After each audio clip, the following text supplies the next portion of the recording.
नमस्कार, closing calls में आपका स्वागत है। आपके साथ मैं हूं मानसी दवे और मेरे साथ दिल्ली से मेरे सहयोगी अभिषेक सत्यव्रतम भी जुड़े हैं। कह सकते हैं कि इस संवत का आखिरी ट्रेडिंग सेशन और आज बाजार में बिकवाली का दबाव, चौतरफा बिकवाली नजर आ रही है। लेकिन चलिए, अब फेस्टिविटीज का मोड तो है ही और आपको बता दें कि वैसे ये पहली बार ऐसा हो रहा है जबकि पूरा का पूरा ट्रेडिंग सेशन दिवाली के दिन आप देख रहे हैं। बिल्कुल मुहूर्त ट्रेडिंग कल होने वाली है, लेकिन दिवाली हम आज से, इनफैक्ट धनतेरस से ही मना रहे हैं। लेकिन अभिषेक, हैप्पी दिवाली तो आज आपको कहना ही है और कल भी आपको कहना है।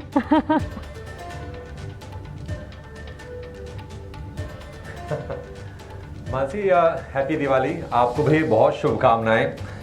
थोड़े से ट्रेडर और निवेशक निराश होंगे क्योंकि बाजार का जो टेक्सचर रहा है ना, वो थोड़ा सा डिस्करेजिंग रहा है। दिवाली पर अमूमन ये उम्मीद की जाती है कि नहीं, बाजार में थोड़े से पैसे बने, शेयरों में रौनक रहे, लेकिन इस बार वो रोशनी हमने देखी नहीं है। और पिछले अगर हम 10 दिवाली की बात करें तो ये दिवाली सबसे वीक रही है। अगर हम प्री दिवाली, अगर हम बाजार के फेज की बात करें तो थोड़ी निराशा है। और दरअसल परसों के सत्र में जब हमने देखा बैंक निफ्टी में 1000 अंकों का उछाल लगते हुए, तो उम्मीद ये बधी थी कि शायद अब अच्छी चीजें आ जाएंगी बाजार में। लेकिन कल और आज को मिला के वो 1000 अंकों की तेजी पूरी की पूरी हवा हो गई है। और अगर आज दिन के निचले स्तर से देखेंगे तो बैंक निफ्टी आ गया है। फिर से हम देख रहे हैं कि 600 अंक ऊपरी स्तरों से कमजोर होके अब ये कारोबार कर रहा है, जहां से हमने लग रहा था कि शायद यहां से अगर चल जाए तो अच्छी बात है। 51,400 के नीचे है, 52,300 को भी पार कर लिया था निफ्टी बैंक ने, लेकिन फिर से कॉर्नर हो गए। आज स्मॉल कैप्स के दम पर हम देख रहे हैं कि बाजार में एडवांस डिक्लाइन रेशियो बेहतर है। स्मॉल कैप इंडेक्स, अगर आप इंडाइसिस की बात करेंगे तो एकमात्र इंडेक्स है जहां पर आज हम तेजी देख रहे हैं। 1550 शेयर मजबूत हैं और इसीलिए इसके मुकाबले 1000 शेयर कमजोरी वाले हैं। अदरवाइज बाजार में बहुत मुश्किल है आज ये खोजना कि नहीं रौनक कहां पर है।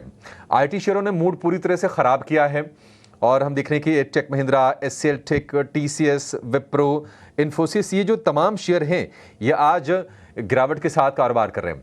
निफ्टी में जो 150 अंकों की गिरावट है ना, उसमें अगर आप देखेंगे आईटी के चूंकि वेटेज बड़ा है टीसीएस का, इन्फोसिस का, तो टीसीएस, इन्फोसिस, टेक महिंद्रा, ये एचसीएल टेक, इन तीनों का मिला के करीब 75 अंकों के आसपास का योगदान है। तो ये बाजार के लिए दिक्कत है। जो शेयर सुबह तेजी पर खोले वहां पर तेजी थोड़ी सी और बढ़ गई, जैसे कि सिप्ला में 10% के आसपास की तेजी हो गई है। उनके एक यूनिट को वीएआई मिला है, उसके चलते वहां पर तेजी बनी है। ब्रोकरेज फिर थोड़े से बुलिश साउंड कर रहे थे, हालांकि कल ब्रोकरेज ने अपने टारगेट्स कट किए थे, ये याद रखना पड़ेगा। एलएनटी के नतीजे अच्छा है, एलएनटी में 6.5% के आसपास की तेजी है। डॉक्टर रेड्डीज में थोड़ी तेजी हो रही है, लेकिन आईटी ने पूरा का पूरा मूड आज डिसरप्ट किया है और फिर से 24,200 के नीचे बाजार जाकर कारोबार कर रहा है। और इमीडिएट जो इसका सपोर्ट है, नियर टर्म वाला सपोर्ट है, बाजार बिल्कुल उसके करीब खड़ा है, वह है 24,150 का। अगर ब्रेक हुआ फिर से हम 24,000 की तरफ बढ़ते हुए देखेंगे बाजार को। ये टेंशन निश्चित तौर पर बाजार के लिए बनी हुई है। आप अगर देखेंगे इंडिया विक्स, वहां पर जोखिम बढ़ रहा है। इंडिया विक्स वोलेटिलिटी के साथ साथ रिस्क का भी इंडिकेटर है। 16 के आसपास का इंडिया विक्स हो गया है लगातार चलते चलते, और आज 2% के आसपास की तेजी है। 15 के ऊपर जब तक रहेगा इंडिया विक्स, तब तक थोड़ी सी बाजार के लिए टेंशन बनी रहेगी। 15 से 30 या फिर आप ये कह लें 35, ये वो रेंज है जहां पर विक्स का बढ़ना यानी कि बाजार में सिर दर्द का बढ़ना कुछ इस तरह से होता है। तो आज फिर से एक कमजोर सत्र, थोड़ा निराश करने वाला। मुहूर्त ट्रेडिंग से ठीक पहले हम खड़े हैं और हम आज खैर कोशिश करेंगे कि मुहूर्त ट्रेडिंग में कल आपको ट्रेड क्या करना है, वो ट्रेड्स आज ही हम एक्सपर्ट से मानसी कोशिश करेंगे जानने की। लेकिन बाजार थोड़ा सा डिस्करेज करने वाला। और एक और आंकड़ा आपके सामने हम लेकर आते हैं, वो है बाजार में इंट्राडे हाइज की। हम देख रहे हैं कि पिछले 5 सत्र के आंकड़े मैंने निकाले हैं और उसमें हमने ये पैटर्न पाया है कि 24,500 को पार करने में निफ्टी को मुश्किलें आ रही हैं। अगर हम 30 अक्टूबर की यानी कि कल की अगर इंट्राडे हाई की बात करें 24,498, उसके पहले की बात करें 24,489, अक्टूबर 28 की बात करें 24,492, तो कहीं ना कहीं 24,500 पर बड़ा तगड़ा रेजिस्टेंस है। 24,500 एक बार पार हो जाए तब तो हम 24,800 की बात करेंगे, फिर 25,000 की बात करेंगे। तो ये टेंशन बाजार में ज़रूर है और थोड़ा सा निराशा है। आईटी उस निराशा में आज सबसे ज़्यादा आज हम योगदान देख रहे हैं। निफ्टी का जो रोल ओवर है 63% के आसपास का है। इस महीने की जब हम शुरुआत की थी तो करीब करीब 79% के आसपास के रोल ओवर्स हमने शुरुआत की थी। तो थोड़े से ना ट्रेडर सतर्क हैं, पोजीशंस को उस हिसाब से रोल नहीं कर रहे हैं, थोड़े से साइड लाइन पर हैं। तो ये आज बाजार का मूड है। लगातार दूसरे सत्र में कमजोरी 2 दिनों की तेजी के बाद। मानसी, 2 दिन बस बाजार ने एक उम्मीद जगाई और उसके बाद वापस देखिए कल से जो कमजोरी हावी होती दिखी वो कमजोरी आज भी एस्केलेट होती हुई नजर आ रही है। क्लोजिंग कॉल में आज आने वाले 1 घंटे में आपके लिए क्या कुछ हम पेश करेंगे वो आपके स्क्रीन पर लेकर आ जाते हैं। देखिए क्लोजिंग ट्रेड्स अभी थोड़ी देर में हमारे साथ हमारी गेस्ट की पैनल जुड़ जाएगी, टेक्निकल और फंडामेंटल एक्सपर्ट्स हमारे साथ होंगे, उनसे हम हमारे क्लोजिंग ट्रेड्स उनके जानेंगे और आपको वो सारे के सारे ट्रेड्स और इंपॉर्टेंट लेवल्स आपके सामने रखेंगे। तो कुछ कहा क्या? 50 मिनट पर ऑप्शंस के चैंपियन यानी कि एक दमदार ऑप्शन का ट्रेड आपके सामने रखेंगे। 3 बजे आखिरी आधे घंटे में क्या स्ट्रैटेजी होनी चाहिए इस पर भी नजर रहेगी। वहीं बीटीएसटी और एसटीपीटी ट्रेड्स लेने की कोशिश 3:15 बजे एंड इवेंट्स टू वॉच। कल वैसे मुहूर्त ट्रेडिंग है तो सबसे बड़ा इवेंट तो मुहूर्त ट्रेडिंग ही है और मुहूर्त ट्रेडिंग के उपलक्ष्य पर एक लंबी अच्छी मजबूत पैनल आपके साथ 5 बजे से ही जुड़ जाएगी और बिल्कुल मुहूर्त का शगुन आपको करवाएंगे। लेकिन इस वक्त अगर देखें 24,180 के स्तर पर गिरावट हावी होती हुई करीब 160 अंकों की बिकवाली का दबाव आप देख रहे हैं निफ्टी में। निफ्टी के साथ साथ बैंक निफ्टी भी अगर देखेंगे गिरावट वहां पर भी हावी होती हुई ही दिन के ऊपरी स्तर से करीब 700 अंकों की गिरावट बैंक निफ्टी में भी देखी जा चुकी है। पर्टिकुलरली हर सेक्टर हर पॉकेट जो है बिकवाली का दबाव झेलता हुआ। चलिए अब हमारे एक्सपर्ट की पैनल को जोड़ लेते हैं, उनका स्वागत करते हैं, उनसे एक एक कर उनकी क्लोजिंग ट्रेड समझने की कोशिश करते हैं। हमारे साथ अक्षय भागवत हैं, जेएम फाइनेंशियल सर्विसेज के सीनियर वीपी। अमरदेव सिंह भी हमारे साथ जुड़ गए हैं, एंजल वन के सीनियर वीपी। हमारे साथ देवांग शाह जुड़े हैं और साथ ही विवेक कारवा अपना फंडामेंटल आउटलुक लेकर हमारे साथ जुड़ जाएंगे। तो ये सारे के सारे एक्सपर्ट से आइए समझते हैं उनके क्लोजिंग ट्रेड्स क्या है। Akshay, good afternoon, happy Diwali to you. शुरुआत आपसे करना चाहेंगे इन स्तरों पर जहां बाजार में बिकवाली हावी हो रही है, कैसे देख रहे हैं आप मार्केट के ट्रेंड को और कौन से लेवल्स पर आपकी नजर है? जी, सबसे पहले गुड आफ्टरनून और हैप्पी दिवाली मानसी जी और पूरे ईटी नाउ स्वदेश टीम और दर्शकों को दिवाली की शुभकामनाएं। बाजार का देखिए रुख अभी भी नेगेटिव है। हल्का सा एक एक्सपायरी रिलेटेड एक बाउंस बैक हमने देखा जो 24,500 पे कहीं ना कहीं एक रेजिस्ट करा है। तो 24,500 एक शॉर्ट टर्म रेजिस्टेंस बन चुका है। ट्रेंड अभी भी थोड़ा सा वीक है। नई सीरीज किस तरीके से रोल ओवर होगा वो हमें देखना है। अभी तक तो जो रोल ओवर्स के आंकड़े हमें दिखाई दे रहे हैं तो अभी तक काफी धीमे हैं, ज्यादा शॉर्ट पोजीशंस रोल नहीं हो रहे, इन लाइन है। तो थोड़ी सी एक राहत देखने को मिल रही है। बट यूएस के इलेक्शंस जो 5 तारीख को है उसके नतीजे 6 तारीख को आएंगे, वो बहुत ही मायने रखेंगे आने वाले हफ्ते के लिए। लेवल वाइज 23,800 ये बहुत ही एक अहम स्तर होगा बाजार के लिए, वो होल्ड करना जरूरी है। मेरे हिसाब से 23,800 छू सकता है, बट वहां से थोड़ी सी एक रिकवरी हमें मिल सकती है। चौपी 23,800 और 24,500 ये रेंज में काफी चौपी रह सकता है बाजार। तो वो हिसाब से आपको लेवल बेस्ड ट्रेडिंग करने की राय रखूंगा मैं। ये तो चार्ट्स पर तो ये राय और साथ ही अगर आप देखिए लेवल बेस ही कामकाज करने के ओपिनियन और एडवाइसेस एक्सपर्ट्स की तरफ से आ रही है। लेकिन कल मुहूर्त ट्रेडिंग है, लेकिन हमारे टेक्निकल एक्सपर्ट्स जो आज जुड़े हैं उनसे उनकी मुहूर्त ट्रेडिंग कॉल्स जो हैं वो हम आज ही ले लेंगे आपके लिए। तो आइए इस खास सेगमेंट का रुख करते हैं।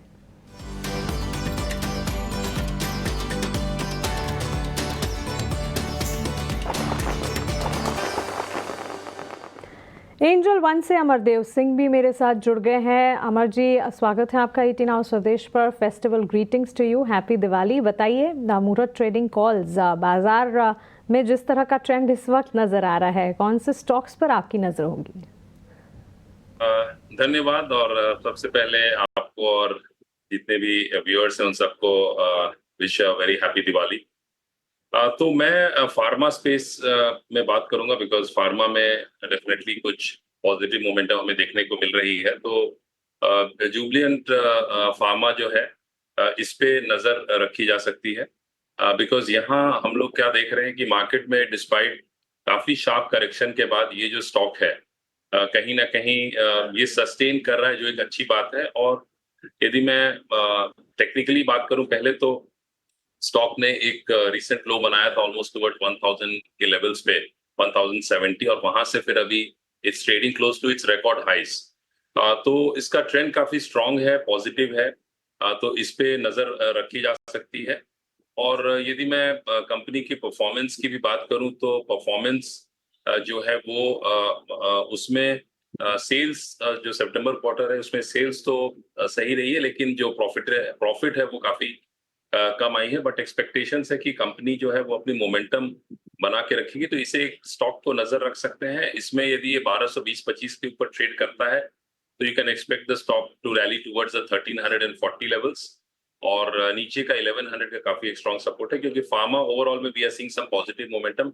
तो इस स्टॉक पे एक नजर रखी जा सकती है फ्रॉम अ शॉर्ट टर्म या even from a long term perspective. Lupin एक स्टॉक, सिप्ला एक स्टॉक जहां पर नज़र है भी, और ऑफकोर्स सिप्ला पर तो एक न्यूज़ बेस्ड इम्पैक्ट भी है जिस पर आगे डिस्कशन भी करेंगे। अक्षय, आप बताइए आपकी तरफ से मुहूर्त ट्रेडिंग पिक कॉल कौन सी होगी? ऑफ लॉन्ग टर्म पिक है। बहुत ही पॉजिटिव फंडामेंटल्स है और प्राइस स्ट्रक्चर भी काफी मजबूत है। स्टॉक का नाम है JSW इंफ्रा। अब देखिए, मैं मंथली चार्ट्स पे देख रहा हूँ, काफी मजबूती है। बस गए 2-3 महीने से स्टॉक एक हल्के से रेंज के दायरे में सीमित है। थोड़ी सी हमने नरमी देखी प्राइजेस में, बट कहीं ना कहीं हमारा मानना है कि एक शॉर्ट टर्म करेक्शन का दौर था और मोमेंटम स्टॉक में वापस आपको लौट के मिलेगा। 314 का करंट मार्केट प्राइस है। जिस तरीके का सेटअप है, उसके फंडामेंटल्स है, मेरा मानना है अगले दिवाली तक आपको ये 382 और 445 ये दो टारगेट स्टॉक में दिख जाएंगे। तो बाय करने की रणनीति है। रिस्क मैनेजमेंट के तौर पे आप 272 का स्टॉप लॉस ये ट्रेड में आप बना के चलें। JSW इंफ्रा 382 पहला लक्ष्य, उसके बाद 445 तक के टारगेट्स भी यहाँ पर देखे जा सकते हैं। 272 का एक स्टॉप लॉस लगाकर खरीदारी की राय यहाँ पर बनती हुई दिख रही है। इसके साथ अक्षय, आपसे जानना चाहूँगी, एक फार्मा स्पेस पर अमर ने अपना एक सुझाव दिया। फार्मास्यूटिकल स्पेस, हेल्थ केयर और डायग्नोस्टिक, जहां मार्केट में हम डाउन ट्रेंड देख रहे हैं, एज डिफेंसिव ये कामकाज कर भी रहे थे। ऑफकोर्स कल वहां पर हमने थोड़ा सा गिरावट का ट्रेंड देखा, लेकिन आज वापस से निफ्टी फार्मा इंडेक्स देखिए ऑलमोस्ट 400 अंकों की मजबूती के साथ एक स्पेस जो कि कमज़ोर बाजार में भी आउट परफॉर्म करता हुआ। सिप्ला, इस स्टॉक को पुल अप करेंगे, अच्छी मजबूती के बीच कामकाज और एक न्यूज़ फ्लो है जिसके चलते सिप्ला में हम देख रहे हैं कि एक्शन नजर आ रहा है। गोवा प्लांट को US FDA से मंजूरी मिलने से ये तेज़ी जो है सिप्ला में देखने को मिली है। और आपको बता दें कि ब्रोकरेजेस की भी रिपोर्ट्स लगातार सिप्ला पर आ रही है। ऑलमोस्ट 10% का अप मूव यहाँ पर। अक्षय, आपकी राय सिप्ला पर क्या होगी, और इसके अलावा भी अगर फार्मा, हेल्थ केयर, डायग्नोस्टिक में कुछ पिक करना चाहें आप?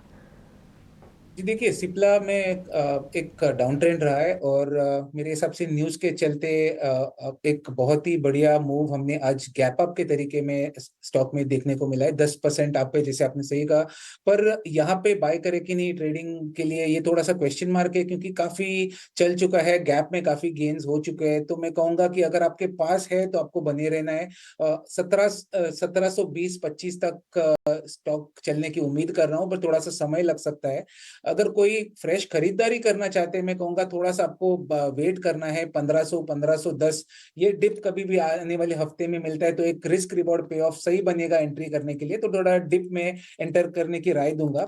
बाकी हेल्थ केयर और डायग्नोस्टिक स्पेस में आज थोड़ा सा मूव बढ़िया है, पॉजिटिव रूप दिख रहा है। यहाँ पे अपोलो हॉस्पिटल्स में मेरी नजर है बाइंग की तरफ। 7045 का करंट मार्केट प्राइस है। टेक्निकल सेटअप भी काफी मजबूत है। 6900 का सपोर्ट है जिसके नीचे आपका स्टॉप बनेगा, और मोमेंटम रिगेन करते ही स्टॉक में 7300 के टारगेट एक्सपेक्ट कर रहा हूँ। लॉरस लैब दूसरा स्टॉक हो सकता है जिसमें काफी एक मजबूती देखने को मिल रही है। स्टॉक में बाइंग एक्शन है। नवंबर सीरीज में रोल ओवर्स काफी मजबूत है। 480 का सपोर्ट जोन है। ट्रेडिंग के रूप से आप बाय कर सकते हैं with stop loss of 475। Swing high 520 का टारगेट एरिया बनेगा। स्लैब्स के लिए 520 का टारगेट निश्चित तौर पर रोल ओवर्स यहाँ पर मजबूत हैं, और अपोलो हॉस्पिटल भी है अक्षय जी के रडार पर। और हम सिप्ला की चर्चा तो निश्चित तौर पर कर ही रहे हैं, क्योंकि आज एक चमकता अगर कोई एरिया है, कोई शेयर है, तो वह है सिप्ला। 10% की अपनी जो मजबूती है उसको बरकरार रखा है। दरअसल सिप्ला के गोवा प्लांट को US FDA से VAI यानी कि वॉलंटरी एक्शन इंडिकेटेड ये स्टेटस मिला है, और इसके बाद हम शेयर में तेजी देख रहे हैं। ब्रोकरेज का जो टोन है वो भी थोड़ा सा पॉजिटिव होता नजर आ रहा है। इसके मायने क्या हैं VAI के? जरा ये समझते हैं और आगे के लिए ट्रिगर्स क्या बन रहे हैं अब सिप्ला के लिए, ये बताने के लिए हमारे सहयोगी वरुण दुबे हमारे साथ जुड़ गए हैं। ब्रोकरेजेस की रिपोर्ट्स भी उनके पास होंगी। वरुण, निश्चित तौर पर बड़ी तेजी आज, बताइए क्या ट्रिगर्स हैं और ब्रोकरेजेस अब क्या कह रहे हैं? तो आज सिप्ला के स्टॉक को आप देखेंगे तो इस स्टॉक में आज काफ़ी बेहतरीन तेज़ी देखने मिल रही है। दरअसल खबर ये आई है कि इस कंपनी की जो गोवा फैसिलिटी थी उसमें यूएस एफडीए ने इंस्पेक्शन किया था 10 से 21 जून के बीच में, और इस फैसिलिटी को दरअसल वॉलंटरी एक्शन इंडिकेटेड VAI का स्टेटस जो है वो दे दिया गया है। तो बेसिकली अगर आप देखेंगे तो इस प्लांट को दरअसल क्लीन चिट दे दिया गया है लॉन्च के लिए। अब इस प्लांट की जो इसके पहले इंस्पेक्शन किया गया था 2020 में, तब इस प्लांट को वार्निंग लेटर दे दिया गया था, और वार्निंग लेटर दे देने का मतलब ये है कि इस प्लांट से आप जो नई दवाएं हैं वो अप्रूवल या फिर उसको आप लॉन्च नहीं कर सकते। और इसी के चलते इनकी एक दवा थी एबैक्सेन नाम की, जिसको लॉन्च नहीं कर पा रहे थे। और दरअसल किसी ने ये नहीं सोचा था कि इस प्लांट को VAI मिल जाएगा, और ये बहुत बड़ा सरप्राइज़ आया है कि इस प्लांट को VAI मिल गया। यानी कि जो एक ओवरहैंग था इस लॉन्च के, इस दवा के जो एब्रेक्सेन के लॉन्च के लिए, वो दरअसल अब क्लियर हो गया है और आगे चल के ये कंपनी इस दवा को लॉन्च कर पाएगी। इनफैक्ट काफ़ी लोग ये मान के चले थे कि शायद ये कंपनी FY27 में जाके एक प्रोडक्ट को लॉन्च करेगी, लेकिन अब लोग कह रहे हैं कि हो सकता है कि Q4 FY25 या फिर अगले फाइनेंशियल ईयर के पहले क्वार्टर में ही कंपनी इस दवा को लॉन्च कर दे। और इस दवा को लॉन्च करना यानी कि कंपनी के जो ओवरऑल EPS है उसमें 4 से 5% के आसपास की वृद्धि जो है वो हो सकती है। तो इसकी जो गोवा फैसिलिटी थी उसको यहाँ पे जो वार्निंग लेटर मिला था अब वो ख़त्म हो गया है, VAI मिल गया है, ये एक पॉजिटिव।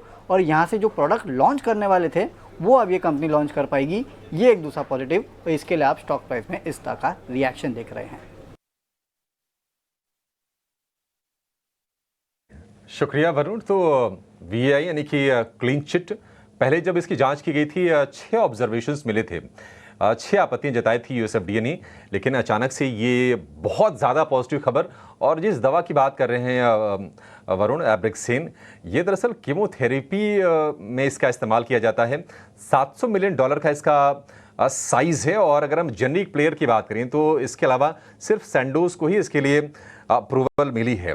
तो निश्चित तौर पर एक बड़ा ट्रिगर सिप्ला के शेयर के लिए। कल हमने देखा था कि जब इसके नतीजे आए थे ना, उसके बाद ब्रोकरेजेस ने सभी ने एक तरफा इसके लक्ष्य घटाए थे, लेकिन एक दिन में किस तरह से चीज़ें पलटती हैं उसका बहुत ही बेहतरीन उदाहरण है ये सिप्ला को लेकर आई खबर। हमारे आज के फंडामेंटल एक्सपर्ट वृद्धि इन्वेस्टमेंट के विवेक करवा हमारे साथ जुड़ गए हैं। विवेक जी, बहुत शुक्रिया आपका समय देने के लिए, और आपको फिर से एक बार दिवाली की ढेर सारी शुभकामनाएं। सिप्ला पर आपका व्यू क्या है, क्योंकि 10% की तेजी, क्या ये भाव ठीक है? क्योंकि भाव तो ठीक ही हो गए, लगातार ये गिरा था शेयर, और अब एक निश्चित तौर पर बहुत अच्छी खबर, राहत की खबर आई है। क्या सलाह देंगे आप निवेशकों को? अभिषेक जी, और फिर से आपको दिवाली की शुभकामनाएं, और सभी पैनलिस्ट को जो मेरे साथ हैं इधर, और यही आशा करता हूं कि बहुत बहुत वृद्धि देखिए आप अगले साल। तो देखिए, Cipla overall as such fundamentally बहुत ही बढ़िया कंपनी है। ठीक है, ये USFDA के चक्कर आते जाते रहते हैं, ये फार्मा इंडस्ट्री में बहुत बहुत कॉमन है, और पर्टिकुलरली इंडियन कंपनीज में। और ये होता है कि कभी भी गोइंग कंसर्न होती है कंपनी, और वहां पे अड़चने आती है तो वो कंसर्न बहुत सबसे बड़ा होता है। तो अब ये जो क्लैरिटी आई है और क्लियरेंसेस मिले हैं, इससे सिप्ला को बहुत पॉजिटिव इफेक्ट होगा, और मुझे लग रहा है कि इसका इम्पैक्ट हम लोग स्टॉक पे ऑलरेडी देख रहे हैं। देखिए, ये रनअप के बावजूद वैल्यूएशन वाइज आप अगर देखो तो ओवरऑल सेक्टर वैल्यूएशन से कम है। और मैं ये पहले ही कह देता हूँ, मैं 2-3 सेक्टर जहाँ पे बहुत बुलिश हूँ वहाँ पे फार्मा भी है। तो सिप्ला लग रहा है कि यहाँ से और अच्छा करेगा। ऑलमोस्ट कंपनी डेट फ्री हो गई है, कंटिन्यूसली उन्होंने डेट रिड्यूस किया है, 25% का ये लोग ग्रोथ दिखा रहे हैं लगातार। और अगर और नई दवाएं अगर ये लॉन्च कर पाते हैं तो मेरे हिसाब से बहुत बड़ा पॉजिटिव होगा। तो ठीक है, वो कोई जरूरी नहीं है कि आज ही आप घुस के लो, लेकिन मुझे नहीं लगता है कि ये रनअप के बावजूद भी कॉस्टली है।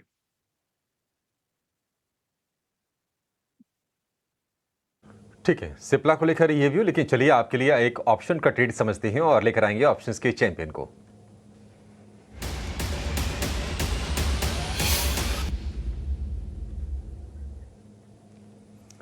रेलिगेयर ब्रोकिंग के अजीत मिश्रा हमारे साथ हैं। अजीत, बहुत शुक्रिया आपका और दिवाली की बहुत बधाई, हैप्पी दिवाली आपको। बताइए आज ऑप्शंस में कहां पर मौके बन रहे हैं कमाई के? शुक्रिया अभिषेक, और आपको, आपके सारी टीम को, सभी व्यूअर्स को मेरी तरफ से दिवाली की हार्दिक शुभकामनाएं। देखिए अभिषेक, मार्केट में तो एक स्ट्रगल बेसिकली दिख ही रहा है कि आप हायर एंड पे 24,500 को रजिस्ट कर रहे थे पिछले 3 दिनों से, और एक थोड़ा सा प्रॉफिट टेकिंग आया। आज आईटी की वजह से बेसिकली हम प्रेशर देख रहे हैं, बट सेक्टर जैसे कि एफएमसीजी, ऑटो, जहाँ पे एक अच्छी गिरावट हो चुकी है, मुझे लगता है कि यहाँ पे एक रिकवरी और एक रीबाउंड की पॉसिबिलिटी बनती है। तो शायद मार्केट आपको रेंज में दिखे, और कुछ एक स्टॉक स्पेसिफिक आपको रिकवरी के इंडिकेशंस ऑलरेडी दिखने शुरू हो गए हैं। उनमें से हीरो मोटो को अगर ऑटो पैक में आप देखेंगे तो पिछले 2 दिनों में एक अच्छी रिकवरी देखने को मिली है। मुझे लगता है कि जिस तरीके से ऑटो इंडेक्स ने सपोर्ट लिया है अपने मेजर एवरेजेस के पास, यहाँ से एक अच्छा रीबाउंड पॉसिबल है। तो 5,000 वाली कॉल नवंबर मंथ की, जो कि करीब 210-205 के बीच में कहीं ट्रेड कर रही है, इसको लॉन्ग करने की रिकमेंडेशन होगी 170 के स्टॉप लॉस के साथ 290 तक के टारगेट्स के लिए।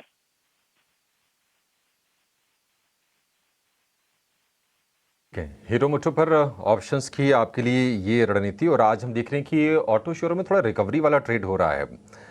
आप अगर देखेंगे तो आज बजाज ऑटो में भी थोड़ी सी हमने तेज़ी देखी शुरुआत में। आयशर का शेयर भी थोड़ी थोड़ी तेज़ी दिखा रहा है, लेकिन हीरो मोटो थोड़ा स्टैंड आउट कर रहा है, करीब 2% के आसपास की तेज़ी है।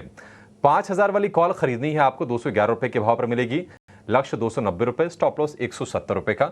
अधिकतम मुनाफा 11,850 का, और अधिकतम नुकसान जो होगा 6,150 का, करीब करीब आधा से थोड़ा सा ही ज़्यादा। तो एक बढ़िया आपके लिए रिस्क रिवॉर्ड रेशियो इसमें बनता हुआ आपके लिए दिख रहा है। लेकिन चलिए अजीत, बहुत शुक्रिया आपका समय देने के लिए और ये बेहतरीन स्ट्रेटजी हमारे दर्शकों को बताने के लिए।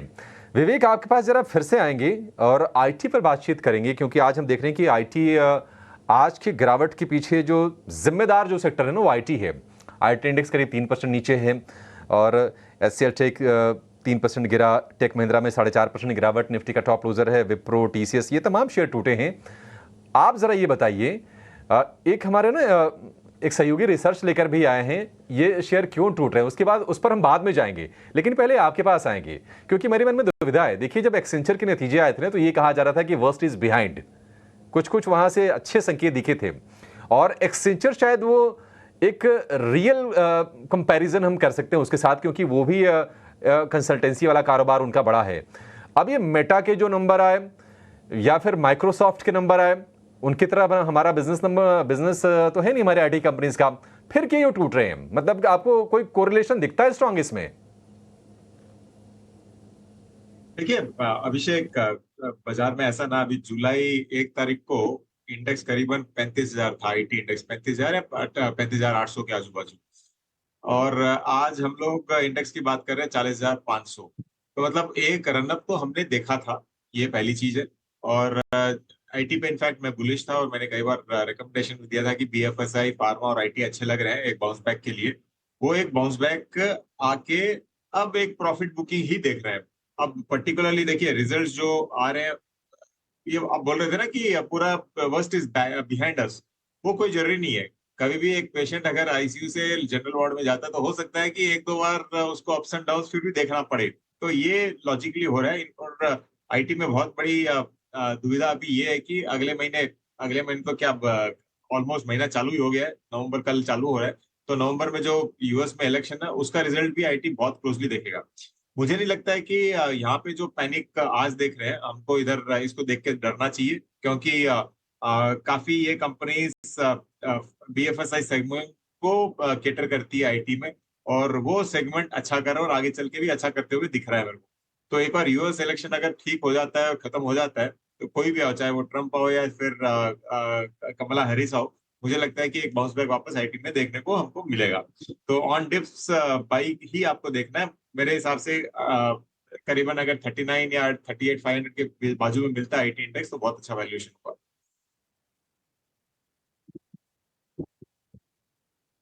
डिप्स कीजिए, ज्यादा डरने की जरूरत नहीं है, लेकिन आईटी शेयर टूट क्यों रहे हैं, शरद को थोड़ा सा इंतजार करना पड़ेगा बताने के लिए, उनसे हम जानेंगे, लेकिन एक छोटे से ब्रेक लिए रुकेंगे। दरअसल देखिए, जो आप कह रहे हैं ना विवेक जी की राष्ट्रपति चुनाव के नतीजों पर बाजार की नजर होगी। Q3 वैसे भी सीजनली थोड़ा सा वीक होता है, क्योंकि इस महीने में छुट्टियां बहुत पड़ती है अमेरिका वगैरह में। तो देखते हैं किस तरह से प्ले आउट होता है पूरा। लेकिन शरद के पास लौटेंगे एक छोटे से ब्रेक के बाद, और ये जानेंगे कि आईटी शेयर आज टूट क्यों रहे हैं।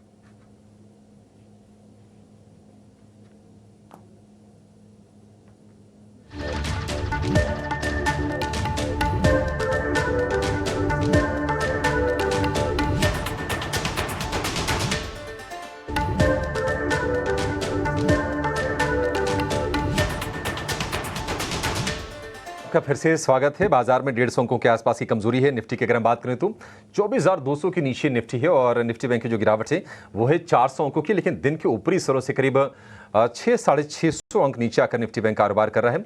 हालांकि एडवांस डिक्लाइन रेशियो आज आपको पॉजिटिव दिख रहा होगा, वो है स्मॉल कैप के दम पर, लेकिन आईटी शेयरों ने मूड खराब किया है। शेयर टूट क्यों रहे? शरद हमारे साथ जुड़ गए हैं। शरद बताइए क्यों आज ये बिकवाली ट्रिगर हुई है आईटी शेयरों में? आईटी इंडेक्स देखें तो पिछले एक महीने में लगभग 5% गिर चुका है और आज भी आईटी स्टॉक्स में प्रेशर देखने मिल रही है और ये थ्रू आउट द बोर्ड देखने मिल रही है, स्पेशली जो बड़े आईटी शेयर्स है उनको लेके।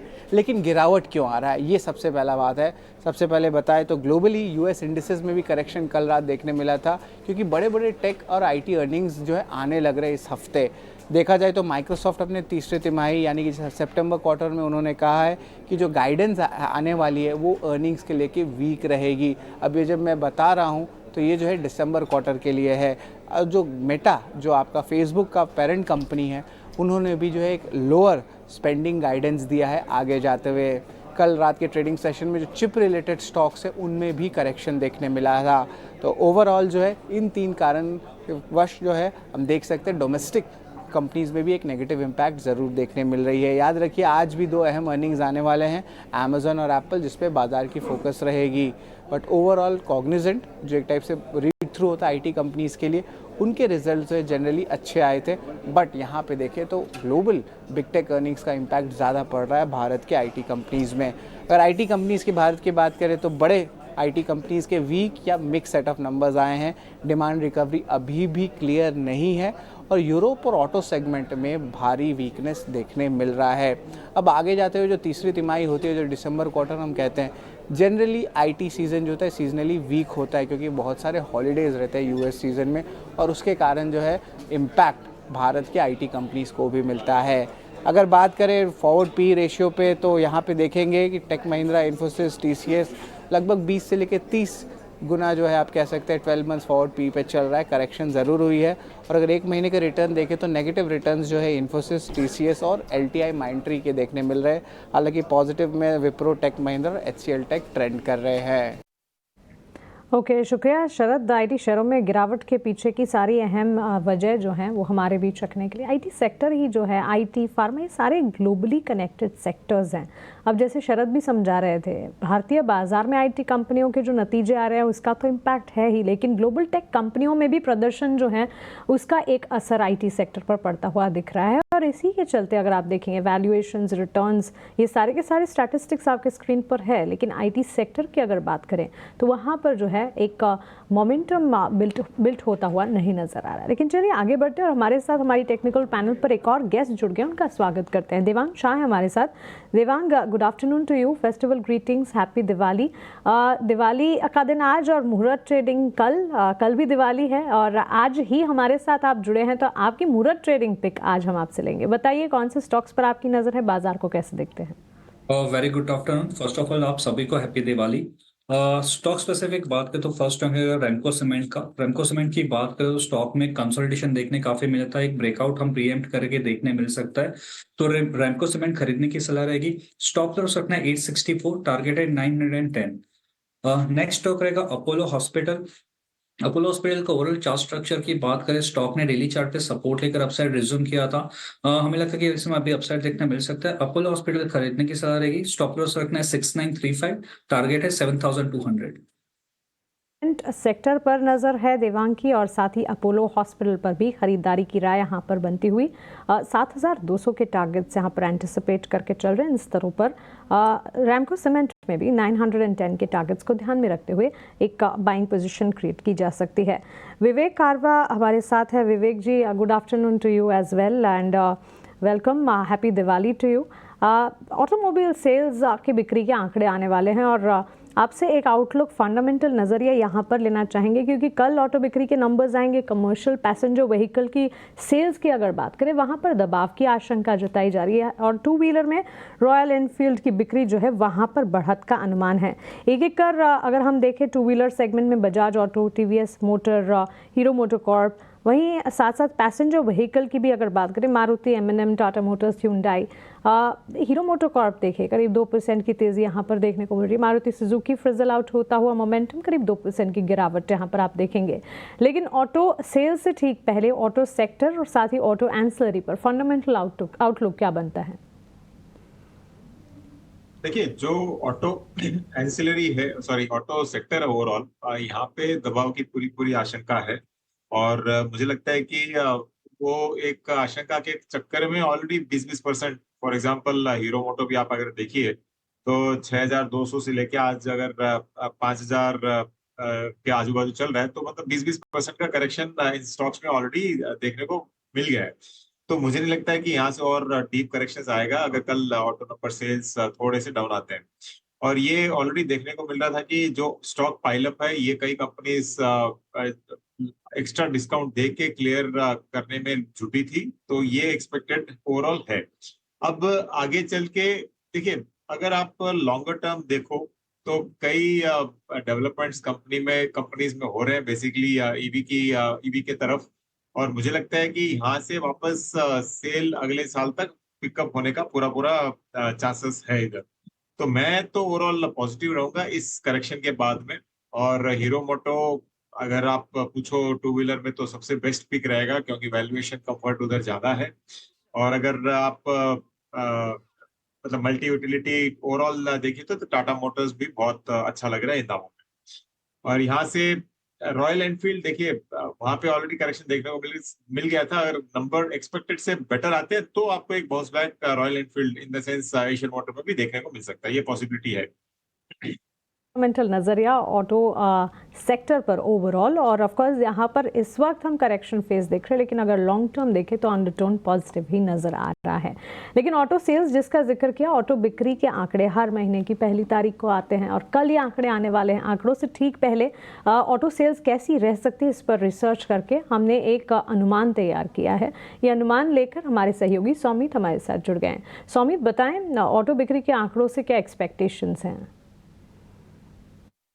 अगर हम अक्टूबर सेल्स ऑटो सेल्स की अगर हम बात करें तो होलसेल लेवल पे थोड़े बहुत mix bag type of numbers आएंगे, किसी के अच्छे किसी के बुरे। अगर आप देखेंगे तो अच्छी खासी ग्रोथ एक्सपेक्ट कर रहे हैं टू व्हीलर और ट्रैक्टर सेगमेंट में, जबकि पैसेंजर व्हीकल का ओवरऑल परफॉर्मेंस जो रहेगा वो फ्लैट रहेगा और कमर्शियल व्हीकल का जो सेगमेंट है उसमें एक डिक्लाइन एक्सपेक्टेड है। अब ये भी याद रखिएगा कि अक्टूबर मंथ में पूरा फेस्टिव सीजन कैप्चर नहीं हो रहा है, थोड़ा बहुत नवंबर में भी होगा। तो एग्जैक्टली अगर हम वाई कंपेरिजन करें तो वो सही भी नहीं होगा, बट थोड़ा बहुत फेस्टिव सीजन भी सेल्स आ जाएंगे अक्टूबर मंथ में। अब अगर हम कमर्शियल व्हीकल्स की बात करें तो वहाँ पे अगर आप देखेंगे तो टाटा मोटर्स की सबसे बड़ी डिक्लाइन एक्सपेक्टेड है, करीब 10% की वाई डिक्लाइन एक्सपेक्टेड है। जबकि अशोक लीलैंड और आयशर BCV सेगमेंट की अगर हम बात करें तो वहाँ पे फ्लैट टाइप सा नंबर आ सकता है। टू व्हीलर सेगमेंट में अगर हम बात करें तो वहाँ पे आयशर मोटर्स की सबसे ज़्यादा ग्रोथ एक्सपेक्टेड है, बोथ मंथ ऑन मंथ और वाई बेसिस पे, फॉलोड बाय TVS मोटर जहाँ पे 10% की ग्रोथ एक्सपेक्टेड है वाई बेसिस पे। हीरो मोटोकॉर्प की 6% ग्रोथ, जबकि बजाज ऑटो के अगर हम नंबर देखें तो वो फ्लैट आने की एक्सपेक्टेशंस है वाई बेसिस पे। पैसेंजर व्हीकल में अगर आप देखें तो महिंद्रा और महिंद्रा के अलावा बाकी कोई भी company wise segment wise basis पे ग्रोथ रिपोर्ट नहीं कर रही है। इनफैक्ट मारुति, टाटा मोटर्स और हुंडई की अगर हम बात करें तो वहाँ पे 1 to 4% का ड्रॉप हमें देखने को मिल सकता है ईयर ऑन ईयर बेसिस पे auto wholesale auto sales number पे। ट्रैक्टर सेगमेंट की अगर हम बात करें तो वहाँ M&M की करीब 2% की ग्रोथ एक्सपेक्टेड है, जबकि एस्कॉर्ट्स की 1% की। और लास्टली अगर थ्री व्हीलर सेगमेंट में अगर हम देखें तो वहाँ पे TVS मोटर का एक बड़ा डिक्लाइन आ सकता है, करीब 19% का। बट बजाज ऑटो की अगर हम बात करें तो उनकी 7% ग्रोथ एक्सपेक्टेड है थ्री व्हीलर सेल्स में। ओके सौमित, शुक्रिया ऑटो बिक्री के अनुमान जो है हमारे बीच रखने के लिए। बाजार पर एक बार रुक करते हैं और इस वक्त गिरावट ज़रूर हावी हो रही है, लेकिन 24,500 ये लेवल जो है एक हर्डल का काम कर रहा है। देखिए ट्रेंड 24 अक्टूबर से लेकर आज तक का आपके सामने रख देते हैं। ऐसा 3 दफ़ा हुआ है कि बाजार जो है 24,500 के बिल्कुल करीब जाने की कोशिश करता है और उसके बाद वापस लौट जाता है। कल ही की बात ले लीजिए, इंट्राडे हाई की अगर बात करें 24,498 तक के इंट्राडे हाई हमने देखे, लेकिन क्लोजिंग के दरमियान 24,340 पर बाजार जो है सेटल होता हुआ दिखा। इससे ठीक पहले भी ऐसा हुआ जब 24,492, 24,484 तक के लेवल्स जाने के बाद वापस हम गिरावट पर क्लोज हो रहे हैं। तो क्लियर कट इंडिकेशन है कि 24,500 जो है एक पहाड़ के तौर पर काम कर रहा है और एक्सपेक्टेशंस तो यही है कि एक बार ये लेवल पार करने के बाद जो है दरवाजे 24,600 और 700 750 तक खुल सकते हैं। लेकिन पिछले 2 हफ्तों से अगर ट्रेंड को देखें, उन स्तरों को, उस पहाड़ को हम क्रॉस नहीं कर पा रहे हैं। देवांग, CCL प्रोडक्ट्स एक स्टॉक है, इस पर एक बार फोकस कीजिए। आज के सत्र में CCL प्रोडक्ट्स का स्टॉक जो है अच्छा खासा मोमेंटम दिखा रहा है, मजबूती के साथ ये ट्रेड करता हुआ दिख रहा है। इस पर एक राय होनी चाहिए क्योंकि 679 के लेवल्स पर ऑलमोस्ट 5% की तेजी इस स्टॉक में आज नजर आ रही है और 52 वीक रेंज अगर आप देखेंगे, ये स्टॉक 855 के लेवल्स भी देख चुका है। CCL प्रोडक्ट्स में आज जो ट्रेंड नजर आ रहा है उस पर आपकी राय क्या होगी? तो CCL प्रोडक्ट की बात करें तो डेफिनेटली आज एक अच्छा खासा अपसाइड देखने मिला है, बट 685 का एक रेजिस्टेंस है। प्रीवियस भी हमने देखा था यही रेजिस्टेंस पे स्टॉक करेक्ट हुआ था, तो एक बार 685 के अगर ऊपर निकलता है तो पॉसिबल है फर्दर 710 तक के जोन देखने मिल सकते हैं।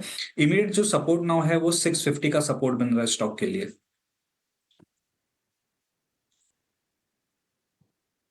$650 का सपोर्ट CCL प्रोडक्ट के लिए 5% के आसपास की तेज़ी है। और आज अगर आप बड़ी तेज़ी वाले शेयर खोजने जाएंगे ना तो उसमें संख्या थोड़ी सी लिमिटेड है। कुछ कुछ शेयर्स हैं जो तेज़ी अगर ज़्यादा दिखाएं तो भी फ़र्क नहीं पड़ता। इसमें वोडाफोन आइडिया भी है, 5% की तेज़ी है, लेकिन पैसे में आप देखेंगे कितनी ही तेज़ी हो जाएगी। 8 रुपये के आसपास फ़िलहाल ये शेयर घूम रहा है और ज़्यादा कॉन्फिडेंस तोड़ने का काम किया है इस शेयर ने निवेशकों का। 6% के आसपास की तेज़ी आज हम इसमें देख रहे हैं। अच्छा विवेक जी, आप भी बताएं, तो चेन्नई में है, एक बार जरा बताएंगे कि वहाँ पर किस तरह की दिवाली होती है? जो नॉर्थ में जो रौनक होती है दिवाली की, क्या उस तरह के सेलिब्रेशंस वहाँ पर भी होते हैं? अभी मतलब अभिषेक जी 6:30-7 बजना है एकदम। मैं यहाँ पे ऑफिस में बैठ नहीं पाऊंगा, इतनी आवाज होगी। तो काफी पटाखे फूटते हैं इधर जबरदस्त। और इनफैक्ट यहाँ तो आज ही है मेन दिवाली। कल यहाँ पे एकदम साइलेंट रहेगा, कुछ भी नहीं रहने वाला है। आज ही मेन दिवाली है और मैं भी बस अपना शो खत्म करते मैं घर जा रहा हूँ। और 6 बजे पूरा सोसाइटी में पटाखे बोलने वाले हैं, पूरा सिटी गूंजेगा, इतने पटाखे फूटते हैं। देवांग जी, आपके प्लान क्या हैं दिवाली के? क्योंकि देखिए हम तो बड़े आभारी हैं हमारे अपने तमाम एक्सपर्ट्स का कि आज दिवाली के मौके पर, क्योंकि देश भर में आज ही दिवाली मनाई जा रही है, भले ही एक्सचेंजेस ने आज मार्केट को ओपन रखा है, कल मुहूर्त ट्रेडिंग कर रहे हैं, लेकिन दिवाली तो वैसे आज ही है। आपके प्लान्स क्या हैं शाम के आज के? डेफिनेटली आज मैं भी यहाँ पे एक शो खत्म करके हम दिवाली मनाने जाएंगे। पूजन भी है तो डेफिनेटली दिवाली बनाने चाहूंगा उधर। विवेक जी, ये जो एक्सचेंजेस ने इस बार किया ना कि अच्छा आज भी दिवाली मना लीजिए, फिर कल भी दिवाली मनाइए, उम्मीद तो खैर आखिरी दिन तक थी कि शायद कोई डेट में कोई चेंज वेंज हो जाए। आप जरा बताइए कैसा फील हो रहा है इस बार? देखिए एक्चुअली डेट में चेंज होना था, मतलब होना इन द सेंस होना चाहिए था। अब वो तो मेरे हाथ में है नहीं, लेकिन देखिए दिवाली इस बार क्या हुआ है कि आज जो मैंने पढ़ा था वो बोल रहा हूँ, मैं गलत भी हो सकता हूँ उधर, कि आज 4-1 बजे चालू हो रही है ऑफिशियली और कल 4 बजे तक रहेगी। मतलब कल शाम को आप पूजा नहीं कर सकते। तो इसके लिए आपको घर में, अभी हम लोग भी आज रात को ही घर में पूजा करने वाले, क्योंकि 4 बजे के बाद दिवाली चालू होगी और कल सुबह ऑफिस में पूजा करेंगे क्योंकि 4 बजे तक खत्म हो जाएगी। तो हिसाब से एक्चुअल दिवाली का जो कोइंसाइड करने के लिए तो आज होना चाहिए था मुहूर्त ट्रेडिंग, लेकिन ठीक है, हो सकता है कहाँ से क्या सजेशन आया वगैरह नहीं ध्यान है मुझे, तो लेकिन थोड़ा सा गलत हो गया इस बार। अच्छा अभिषेक, एक्सपर्ट्स को तो आपने पूछ लिया दिवाली कैसे मनाने वाले हैं, दिल्ली में कैसे माहौल बना है दिवाली और दिवाली से ठीक पहले, और आप कैसे मनाने वाले दिवाली, ये तो बताइए।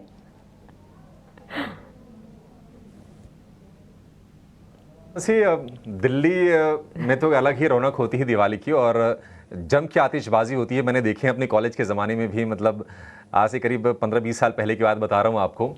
फ़िलहाल मैं रह रहा हूँ नोएडा में, तो यूपी में नोएडा आता है। नोएडा में पटाखे खूब बिक रहे हैं, उसमें कोई दिक्कत नहीं है। दिल्ली में पटाखे की बिक्री पर भी रोक है, पटाखे चलाने पर भी रोक है। लेकिन मैं कुछ दिल्ली वालों से बातचीत कर रहा था, वो कहाँ मानने वाले हैं, वो पटाखे तो जला के रहेंगे। और ये जहाँ तक जो दिवाली की मुहूर्त ट्रेडिंग को 1 तारीख को किया है ना, क्या पता एक्सचेंजेस को लग रहा है कि शायद पूरा अक्टूबर तो ऐसे ही निकल गया, उम्मीद में, निराशा में निकल गया। शायद नया महीना, नई तारीख, एक नई उम्मीद लेकर आए बाजार में भी। बिल्कुल अभिषेक, उम्मीद हम भी यही रखते हैं कि नए संवत की शुरुआत से नई उम्मीद और उम्मीद पर बाजार खरा उतरे।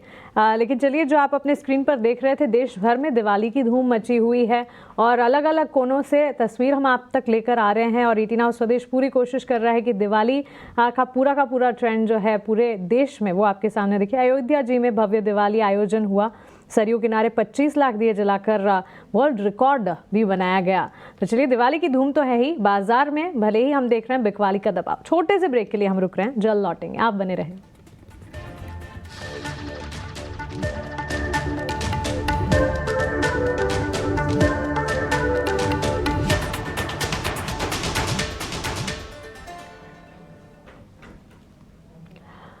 $24,200 के इर्द गिर्द घूमता हुआ निफ्टी बिकवाली करीब 120 अंकों की और इसी के साथ साथ बैंक निफ्टी में भी गिरावट हावी। लेकिन दिवाली के मौके पर दमदार रिसर्च हम आपके पास लेकर आते हैं ताकि आपके निवेश की, आपके पोर्टफोलियो क्रिएशन की पूरी तैयारी हो सके। इसी कड़ी में दिवाली पर ब्रोकरेजेस कहाँ बुलिश है, आइए वो आपको बताते हैं।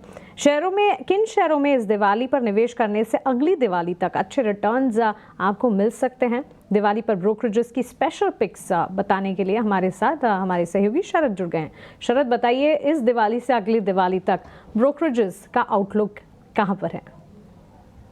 3 अहम ब्रोकरेजेस हमने डोमेस्टिक हाउसेस से जो लिए हैं और वहाँ पे दिवाली पिक्स को हमने सेलेक्ट किया है। अब याद रखिए, जो इन्वेस्टमेंट की एडवाइस आ रही है ये अगले साल के संवत तक है, यानी कि लंबे अवधि तक, ऑलमोस्ट 1 साल मान सकते हैं आप।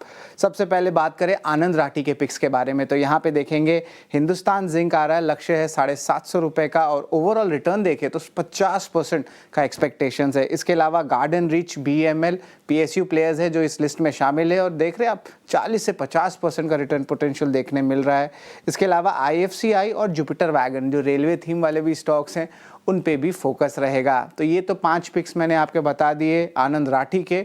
अब हम मूव ऑन करते हैं सिस्टमैटिक्स में जो है कौन से स्टॉक्स में बुलिश नज़रिया बन रहा है। सबसे पहले आता है नाल्को, 275 रुपये का जो है टोटल लक्ष्य है और यहाँ पे लगभग 20% से ज़्यादा का जो है ओवरऑल रिटर्न पोटेंशियल देखा जा रहा है। PNB हाउसिंग फाइनेंस भी आई है, ऑलमोस्ट 1300 रुपये के ऊपर का लक्ष्य आया है। और new age tech company Paytm, जहाँ पे बहुत सारे न्यूज़ फ्लोज आ रही है, स्टॉक में भी अच्छी रिकवरी आई है, यहाँ पे पेटीएम को 900 रुपये का टारगेट मिला है।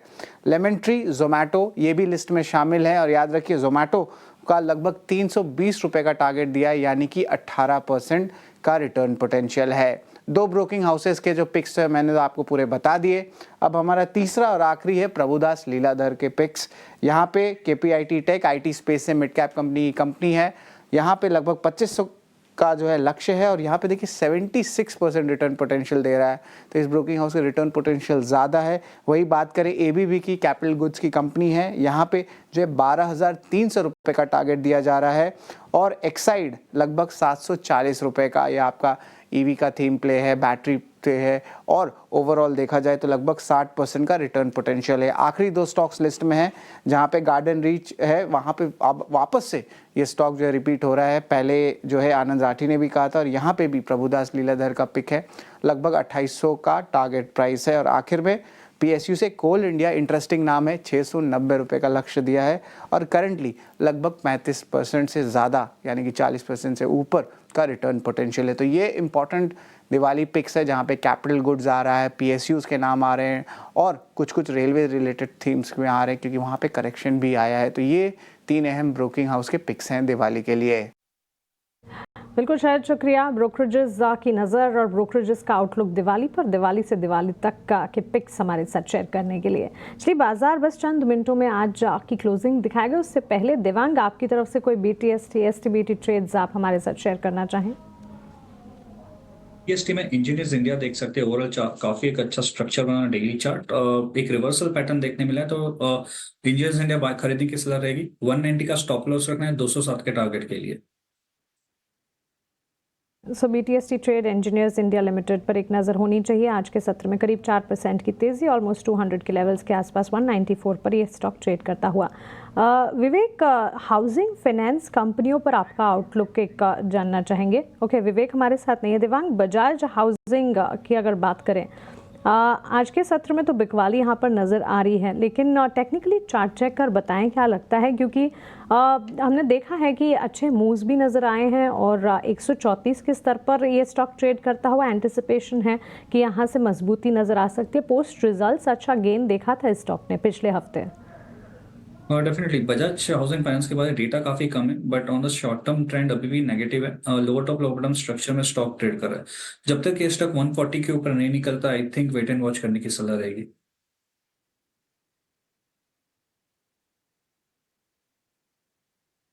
बजाज हाउसिंग फाइनेंस में 130 रुपये के आसपास का भाव, 135 के आसपास का भाव फिलहाल है। बाजार बंद होने में 10 मिनट के आसपास का समय रह गया है और आज थोड़े से ना वॉल्यूम भी कम निकल के आएंगे, लेकिन नज़र इस चीज़ पर रहेगी कि क्या एफआईएस की सेलिंग कम होती है या थमती है। हालांकि परसों के आंकड़े देख के हम थोड़े से उत्साहित ज़रूर हो गए थे जब 500 करोड़ रुपए से कम का आंकड़ा आया था एफआईएस की बिकवाली का, लेकिन कल फिर से वही ढाक के तीन पात वही कहानी, 4,500-5 हज़ार करोड़ रुपए के आसपास की सेलिंग कल के सत्र में आ गई थी। देवांग, ये बताइए कि अगर कल के लिए कुछ BTST या फिर STBT ट्रेड्स देने हों तो आपके रडार पर कौन से शेयर हैं? आप मान लेंगे कि हम मोहर ट्रेड वाला एक दिन पहले एडवांस में ही समझ लेंगे। सो जैसे हमने बात की यहाँ पे इंजीनियर्स इंडिया, वो काफी अच्छा स्ट्रक्चर और डेली चार्ट रिवर्सल देखने मिला है, तो ये स्टॉक खरीद सकते हैं। 190 के स्टॉप लॉस रखना है 207 के टारगेट के लिए BTST के लिए। 207 रुपये के टारगेट के लिए आपको इंजीनियर्स इंडिया को खरीदना है, सरकारी कंपनी, और 4% फिलहाल ऊपर आपको ये शेयर कारोबार करता हुआ दिखाई देगा। देवांग, जरा ये बताइए कि बंधन बैंक में जो तेजी आ रही है लोअर लेवल से थोड़ी थोड़ी, क्या उस पर भरोसा करना है? कोई ट्रेड बन रहा है उसमें? बंधन की बात करें, ओवरऑल चार्ट स्ट्रक्चर अभी भी ट्रेंड नेगेटिव है। स्टॉक ने एक इंपॉर्टेंट सपोर्ट ब्रेक किया था, डेफिनेटली आज हमें बाउंस देखने मिला है, बट आई थिंक ये सस्टेन होगा कि नहीं होगा वो हमें देखना चाहिए। जहां तक लेवल्स की बात करें, 190 का एक स्ट्रॉन्ग रेजिस्टेंस फेस कर रहा है नाउ स्टॉक, तो I think sell on rise का ये कैंडिडेट बन रहा है। Sell on rise Bandhan bank. BSE limited के शेयर को भी एक बार जरा स्क्रीन पर लेकर आइए। आज फिर से हम देख रहे हैं कि अच्छी तेजी इसमें आई है 3-3.5% के आसपास की, और 4 सत्र से लगातार ये शेयर चल रहा है। सपोर्ट 4,000 के आसपास फिर से जाके इसने लिया और वहां से फिर से तेजी शुरू हुई है। 4,500 रुपए के आसपास का फिलहाल भाव है BSE का, और इस वक्त डे हाई पर ये ट्रेड कर रहा है। BSE लिमिटेड, इसमें कोई ट्रेड बन रहा है देवांग आपके हिसाब से? BSE की बात कर, definitely stocks after the correction एक माइनस का कंसोलिडेशन था, ऊपर ब्रेकआउट दिया है, तो ये लेवल से भी खरीद सकते। 4,250 का स्टॉप लॉस रखना है। अपसाइड अराउंड 4,800 तक के जोन देखने मिल सकते हैं BSE में। 4,800 के लेवल आपको देख सकते हैं BSE के शेयर में। मानसी, दिवाली की बात हो रही थी और फिर से दिवाली की बात को मैं लेकर आऊँगा क्योंकि त्यौहार आज ही है और कैसे हम भूल सकते हैं। मैंने तो मुंबई के दफ्तर की तस्वीरें भी देखी, बड़ी खूबसूरत तस्वीरें वहाँ से आ रही हैं। हालांकि दिल्ली के का जो ऑफिस हमारा है, यहाँ पर एक तरह से ना सन्नाटा पसरा हुआ है। आज मैं गया था, थोड़ा बाहर में निकला था, पूरा सुनसान है। लोग बिल्कुल दिवाली सेलिब्रेशन के लिए घरों में अपने हैं। मुंबई में क्या माहौल है और आप बताइए आपके क्या प्लान्स हैं आज के? अभिषेक, मुंबई में ऑफिस को इतना प्यारा सजाया है और लिटरली आज सुबह से ही जब जब समय मिल रहा है फोटो सेशन हर कोई करने की कोशिश कर रहा है। इस वक्त भी ऑफिस में तंबोला पीछे खेला जा रहा है और इनफैक्ट आपको बताएं काफ़ी मज़ा आ रहा है। और हाँ। और मेरे प्लान्स, सबसे पहले तो धनतेरस के दिन मैंने रंगोली बनाई थी, तो आज फिर से एक नई रंगोली मनानी है क्योंकि हमारा नया साल दिवाली के अगले दिन ही होता है। और इसके अलावा बस मंदिर जाएंगे और आज रात को पटाखे जलाएंगे और कल फिर मुहूर्त ट्रेडिंग है, तो हमारे व्यूअर्स के साथ ईटी नाउ स्वदेश में वापस जुड़ जाएंगे। बिल्कुल, मुहूर्त ट्रेडिंग को लेकर देखिए ईटी नाउ स्वदेश के बड़े लंबे चौड़े प्लान्स हैं। आप अपना अपॉइंटमेंट हम उम्मीद करते हैं कि बुक कर चुके होंगे, नहीं किए हैं तो बुक कर लीजिए। कल शाम 5 बजे से लेकर 7 बजे तक आपको सिर्फ ईटीनो स्वदेश देखना है और एक से एक बड़े एक्सपर्ट होंगे जो आपको ट्रेड के मौके बताएंगे। ऐसे मेहमान होंगे जो आपका पोर्टफोलियो बिल्ड करने में मदद करेंगे, जो आपको लॉन्ग टर्म को लेकर गाइड करेंगे।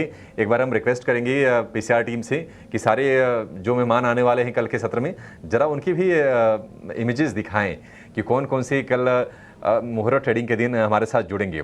तो कल शुभ मुहूर्त कीजिए हमारे साथ। देखिए हर्ष उपाध्याय, मनीष सुंथालिया, मिलिंद कम्माकर, सुनील सिंघानिया, एक से एक बड़े दिग्गज फंड मैनेजर हैं। सुनील सुब्रमण्यम, राजेश कुठारी, रजत शर्मा, और अगर हम टेक्निकल्स की बात करें, चंदन थापड़िया, वैशाली पारिक, सोनी पटनायक, विनय रजानी, रोज इनसे आप मुखातिब होते हैं और आपको एक बेहतर ट्रेड बताती हैं ये लोग। राजेश पालविया भी होंगे, सुमित मुलचंदानी भी होंगे और राजेश सहगल आपको बाजार के फंडामेंटल्स को लेकर गाइड करेंगे। तो एक बड़ा पैनल है ईटीनो स्वदेश पर कल आपके मुहूर्त ट्रेडिंग के एक्सपीरियंस को बेहद ही शानदार बनाने के लिए।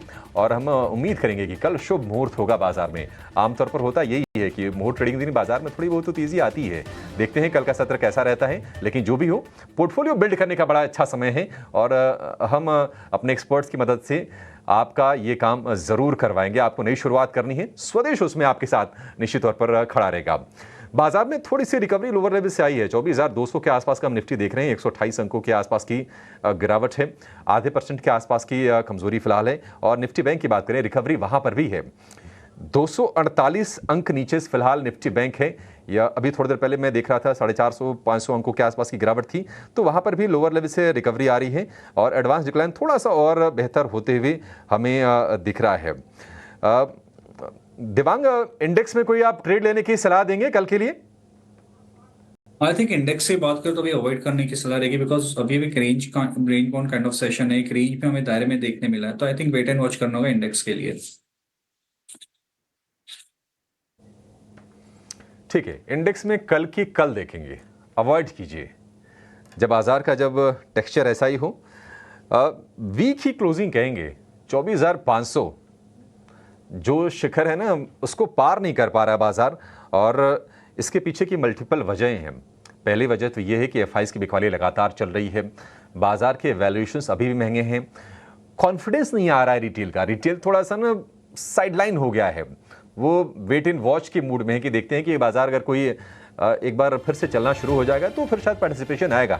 और इंडिया विक्स हम देख रहे हैं कि 15.5 के आसपास का इंडिया विक्स है जो बाजार के गेंस को कैप कर रहा है, फियर को बढ़ाने के संकेत दे रहा है। और निश्चित तौर पर वोलेटिलिटी का सूचक तो इंडिया विक्स से ही 15 के ऊपर का आंकड़ा बाजार को पसंद आता है नहीं। निफ्टी बैंक में लोअर लेवल से रिकवरी आई है, बाजार में भी थोड़ी सी रिकवरी आई है। अब गिरावट निफ्टी की करीब 100 अंकों के आसपास की है और निफ्टी बैंक की बात करें तो 250 अंकों के आसपास की गिरावट है। लेकिन आज का डिसरप्शन पूरी तरह से आया है आईटी शेयरों के चलते। Tech Mahindra, HCL tech, TCS ये निफ्टी के टॉप लूजर्स हैं। कुछ अगर हम कंजम्पशन वाले शेयरों की बात करें तो उसमें Asian paints, Trent, Tata consumer ये भी शेयर आज कमजोर होते हुए दिखे हैं। लेकिन अगर हम मजबूती की बात करें, सिप्ला में जिस तरह से गोवा प्लांट को क्लीन चिट मिली है यूएसएफडी की तरफ से, ये शेयर दौड़ गया है 10%। एलएनटी के मजबूत नतीजे और पिछले अगर हम 3-4 सत्र को मिला लें तो एक तरफा 10% के आसपास का उछाल हम एलएनटी के शेयर में देख रहे हैं। आज एस्कॉर्ट्स का शेयर भी चला है। टाटा पावर में हम देख रहे हैं कि लोअर लेवल से अच्छी बाइंग शेयर में आई है और ये करीब 3-3.5% के आसपास की गेंस पर आज क्लोजिंग देने जा रहा है। शुरुआती झटका एक लगा था लेकिन वहां से उभर के अब 440 रुपए के आसपास का भाव आप देखेंगे टाटा पावर का। तो ये बाजार के कुछ मेजर हाइलाइट्स हैं। लेकिन गिरने वाले शेयरों की बात करें तो बलरामपुर चीनी में 6% के आसपास की गिरावट रही है। एबी कैपिटल के शेयर में आज हमने अच्छी खासी कमजोरी देखी, करीब 5-6% के आसपास की गिरावट एबी कैपिटल के शेयर में आई।